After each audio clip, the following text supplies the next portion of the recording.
Hi guys, part 4 na ba? Part 3. Hindi pa alam.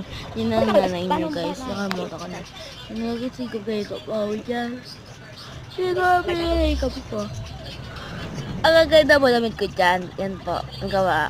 Ang damit po ginawa ko. Oh, ulit ako dyan ah. Yan guys. Mabongga. Part 3 pa lang ato. Yan, maganda yan guys. Kasi nagkisuot dito. Maganda yan eh. Ano ba sabihin na nagkakamot ka ng ilong? Hindi, pero hindi. Makati ka. Ano sabihin nyo? Tapos, nagagat pa yung dila mo? Dugo? Hindi guys, nasasayo na ako ganyan. Kasi, antok na antok talaga ako. Salamat kayo guys ha. Pasalamat kayo na nagbibideo pa rin ako. At, antok na antok ako dyan eh. Maganda.